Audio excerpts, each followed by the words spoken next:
नमस्कार विद्यार्थियों, गीता शर्मा क्लासेस में मैं आपका स्वागत करती हूँ।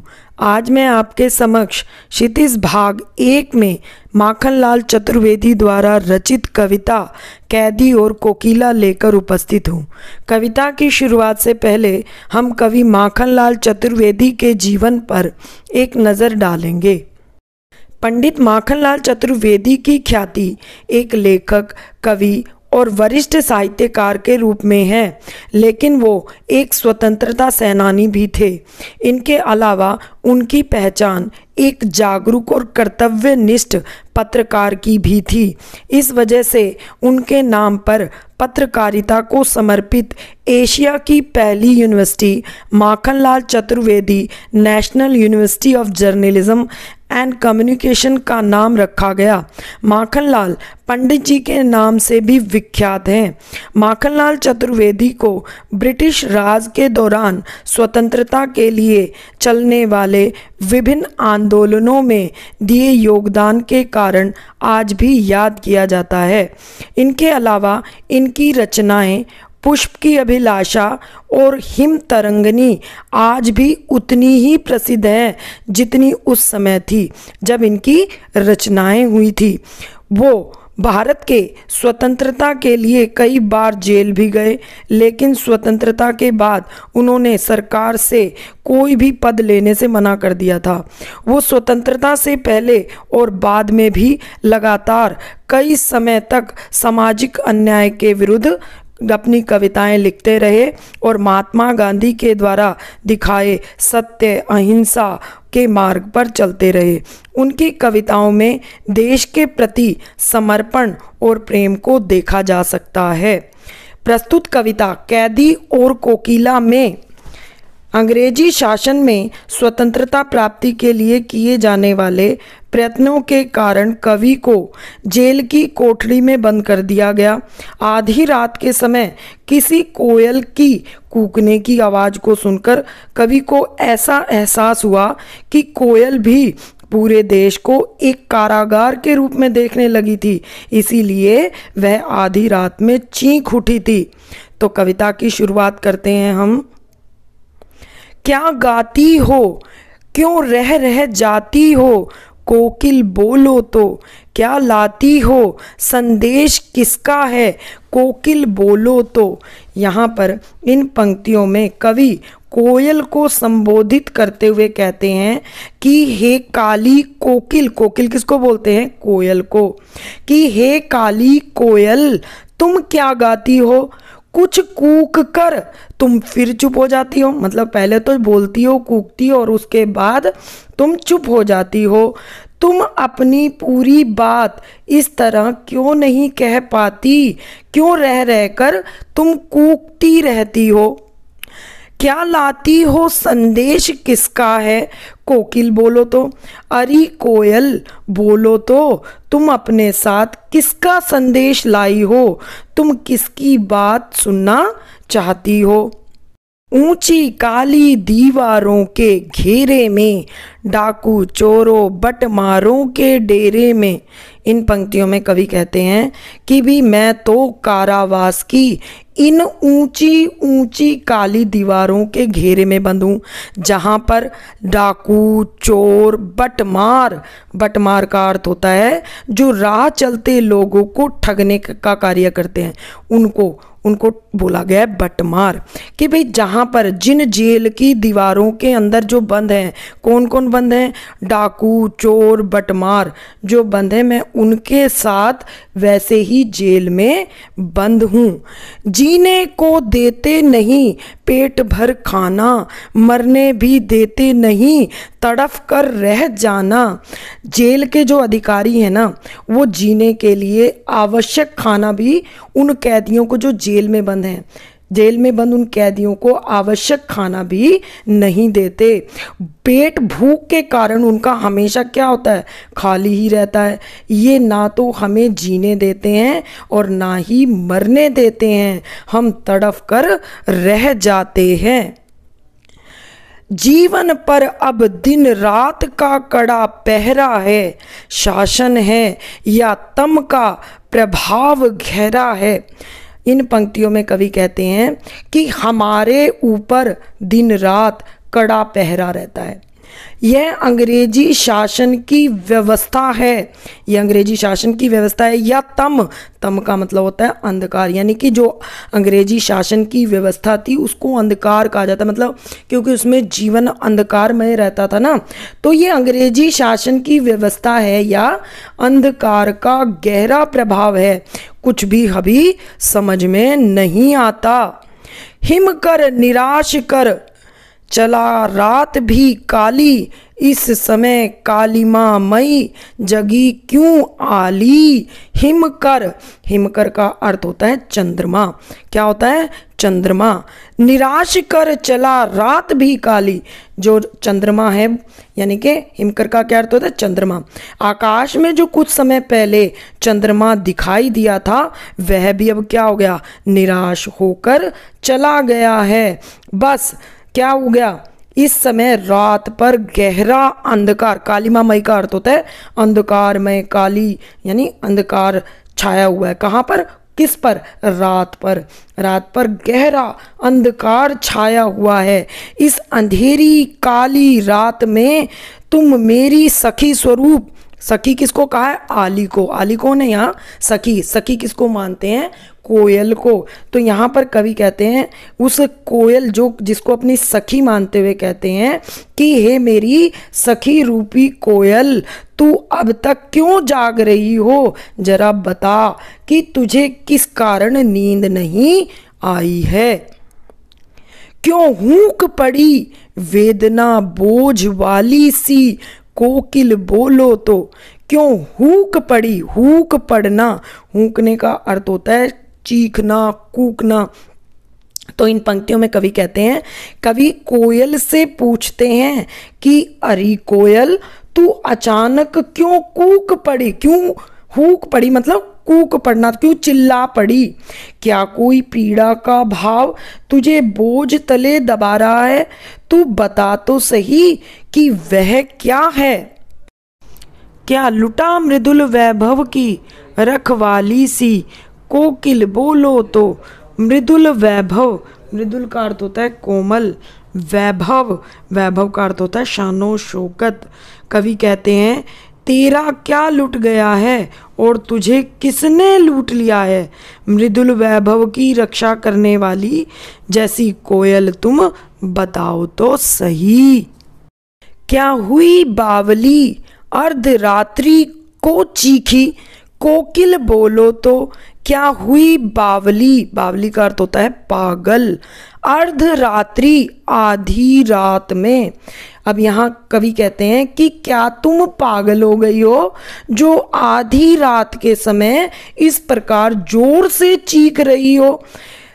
किस दावा नल की ज्वालाएं हैं दिखी, कोकिल बोलो तो। किस दावानल, दावानल का अर्थ होता है जंगल की आग। ये इसका अर्थ आपका परीक्षा उपयोगी भी हो सकता है, आपसे प्रश्न पूछ सकते हैं कि दावानल का क्या अर्थ है, तो आप बता देंगे दावानल होता है जंगल की आग। तो कवि कहते हैं कि तुझे जंगल में लगी किस आग की लपटें दिखाई दी, तुम बताओ तो सही। भाव यह है कि देश में तो अंग्रेजी शासन की गुलामी की जो लपटें हैं वो जो देशवासियों को क्या कर रही हैं, जला रही हैं। पर जंगल की आग में जो लपटें, ऐसी कौन सी लपटें हैं जो तुम्हें दिखाई दे रही है जिससे परेशान होकर हे कोयल तुम आधी रात के समय कूक रही हो, कोकिल बोलो तो। क्या देख न सकती जंजीरों का गहना, हथकड़ियाँ क्यों ये ब्रिटिश राज का गहना। कवि कोयल को संबोधित करते हुए कहते हैं कि क्या तुम अंग्रेजी शासकों के द्वारा जेल में मुझे पहनाए हुए जंजीरों रूपी गहनों को नहीं देखती हो? ये हथकड़ियाँ नहीं हैं बल्कि ये तो ब्रिटिश राज के द्वारा पहनाए गए गहने हैं। गहने क्योंकि उस समय जेल में जाना बहुत गर्व की बात थी, क्योंकि वो जो हथकड़ियाँ उनको पहनाई जाती थी ना, जो स्वतंत्रता सेनानी जेल में बंद थे वो उन्हें उन हथकड़ियों को गहने की संज्ञा देते थे। वो उन्हें कहते थे तो हमारे आभूषण हैं, ये तो हमारी शोभा बढ़ाते हैं। कोलू का चरक चूं जीवन की तान, गिट्टियों पर उंगलियों ने लिखे गान। कोल्हू का चरकचू, कोल्हू होता है जो बैल घूमता रहता है और जिससे अलग अलग तेल निकाले जाते हैं ना, जैसे सरसों और कोई भी प्रकार के जो तेलीय बीज होते हैं उनसे तेल निकाले जाते हैं। परंतु यहाँ तो अब देखो सामने पिक्चर में, यहाँ पर तो बैल घूम रहा है तब तेल निकाल रहा है, परंतु जेलों में क्या होता था, कैदियों को इस पर लगा दिया जाता था और कैदी चारों तरफ, बैल की जगह कैदी घूमा करते थे। तो क्या कहते हैं कवि कहते हैं कि जब हम कोल्हू चलाते हैं और तेल निकालते हैं तो उसके घूमने से जो चरक चूं की आवाज़ होती है मानो हमारे जीवन की तान है। इससे हमें जीने का उत्साह मिलता है। हम ईंट पत्थरों को जब हथौड़ों से तोड़ते हैं उससे हमारी उंगलियों पर उनके द्वारा चोटों के रूप में जो गीत हैं वो गान का अर्थ होता है गीत लिखे जाते हैं। किससे? हमारी उंगलियों पर उन चोटों के रूप में जो हैं वो गीत लिखे जाते हैं, जो हमें किससे मिलते हैं? जो ईंट पत्थरों को जब हम हथौड़ों से तोड़ते हैं उनसे। हूँ मोट खींचता लगा पेट पर जुआ, खाली करता हूँ ब्रिटिश अकड़ का कुआ। हूँ मोट खींचता, मोट खींचने का अर्थ होता है जेल में बैल की तरह छाती पर फीता लगाकर जो चूना आदि पीसने का कार्य किया जाता था उसको कहते थे मोट खींचना। और जुआ का अर्थ होता है वह लकड़ी जो पाट को घुमाने का कार्य करती है। जैसे जेल में, जैसे जब कोल्हू बैल चलाते हैं ना कोल्हू, और उस पर एक लकड़ी लगा दी जाती है जिसके सारे बैल घूमते रहते हैं, वैसे ही उसे क्या बोलते हैं? जुआ बोलते हैं। वह लकड़ी का पाट जो घूमने का काम करती है। इन पंक्तियों में कवि कहते हैं मैं जेल में बैलों की तरह छाती में फीता लगाकर चूना आदि पीसता हूँ। मैं इससे परेशान नहीं होता बल्कि मुझे बहुत संतोष होता है कि मैंने क्या किया? ब्रिटिश राज की अकड़ का कुआं खाली कर दिया है। मानो कि मैं जेल में रहते हुए ब्रिटिश राज जो हमेशा अकड़ में रहते हैं ना, मैं मानो दिन प्रतिदिन मैं उनकी अकड़ का कुआं खाली कर रहा हूँ। दिन में करुणा क्यों जगे रुलाने वाली, इसीलिए रात में गजब ढा रही आली। आली बोलते हैं सखी को। अब यहाँ पर सखी कौन है? कोयल को कवि अपनी सखी मानते हैं। उनको कहते हैं कि दिन के समय काम करते हुए मुझे दुख देने वाली और आंखों में आंसू लाने वाली करुणा का भाव क्यों जगा रही हो। मैं नहीं चाहता कि अंग्रेजी राज के जो पहरेदार हैं वो मेरी पीड़ा को देखें। कोयल रूपी मेरी सखी मेरे हृदय में छिपी पीड़ा का भाव रात के अंधेरे में जो है वो गजब ढा रहा है। इस शांत समय में अंधकार को भेद रो रही क्यों हो, कोकिल बोलो तो।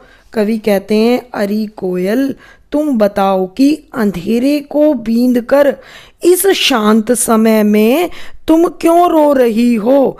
कोकिल बोलो तो एक कोयल तुम बोलकर मुझे बताओ। चुपचाप मधुर विद्रोह बीज इस भांति बो रही क्यों हो। कोकिल बोलो तो। कवि कहते हैं कि भी पता नहीं तुम चुपचाप इस प्रकार मधुर विद्रोह के बीज क्यों बो रही हो। अरे कोयल कुछ तो बोलो और बताओ तुम आधी रात के समय ऐसे क्यों कूक रही हो।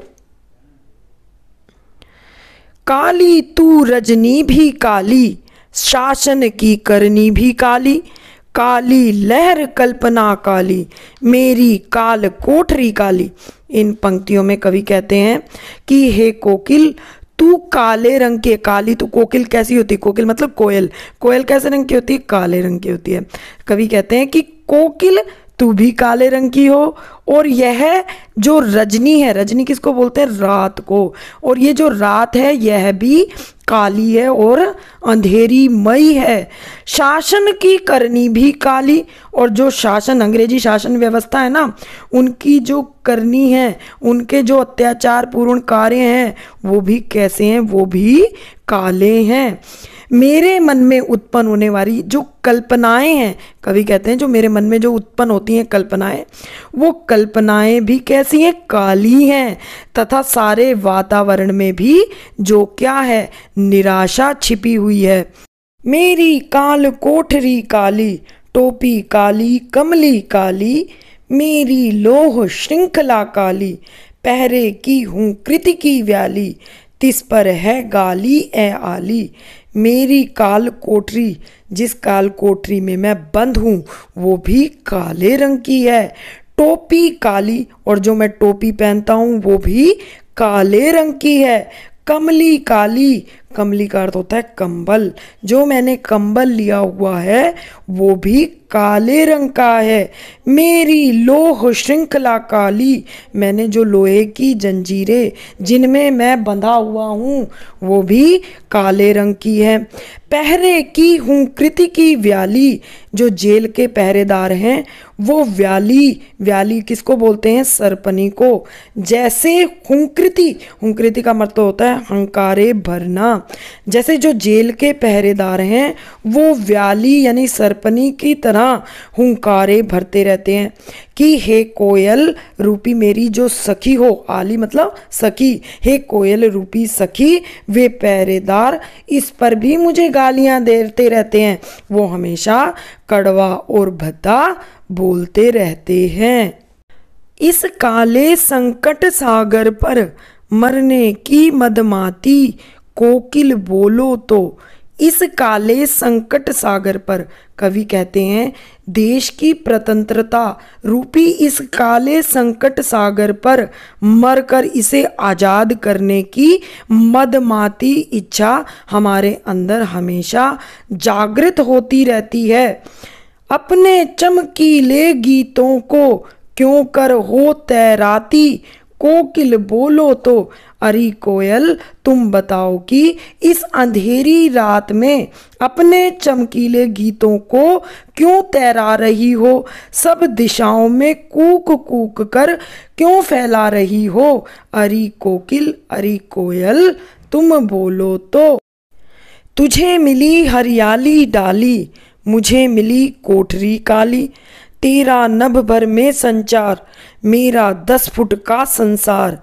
अब यहाँ कवि कहते हैं कि तुझे मिली हरियाली डाली, कि ये कोयल, एक कोयल स्वरूप मेरी सखी, तुझे तो हरी भरी डालियाँ मिली हैं, और मुझे क्या मिली है, मुझे मिली कोठरी काली, मेरी जो कोठरी है जिसमें मैं रहता हूँ वो काले रंग की कोठरी मिली है, और तू तो हरी भरी डालियों में ही रहती है। तेरा नभ भर में संचार, तू तो नभ भर, नभ मतलब आकाश, पूरे आकाश में ही घूमती रहती है, और मेरा तो ये छोटा सा 10 फुट का ही संसार है जिसमें मैं बंद पड़ा हूँ। तेरे गीत कहावे वाह, रोना भी है मुझे गुनाह, देख विषमता तेरी मेरी, बजा रहा तिस पर रणभेरी।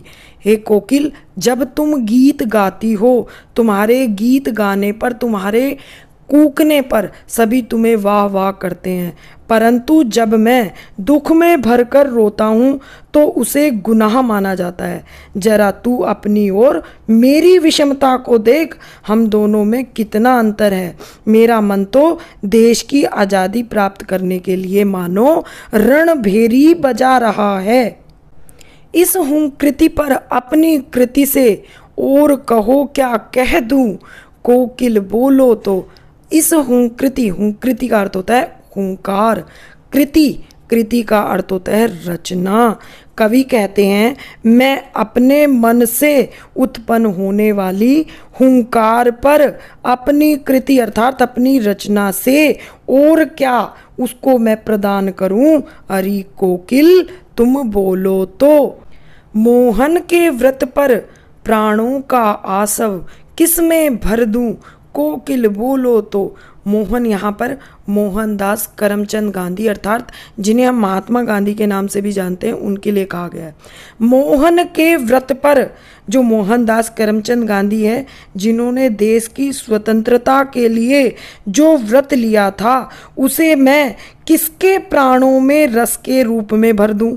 अरे कोकिल ये तो बोलो। आशा है ये वीडियो आपको पसंद आई होगी। यदि पाठ से संबंधित कोई भी कठिनाई हो तो कमेंट बॉक्स में कमेंट करके मुझसे पूछ सकते हैं। अलग अलग कक्षाओं की वीडियो को देखने के लिए हमारे चैनल को सब्सक्राइब करें, वीडियो को लाइक करें तथा अधिक से अधिक लोगों को शेयर करें। बहुत बहुत धन्यवाद, बहुत बहुत आभार।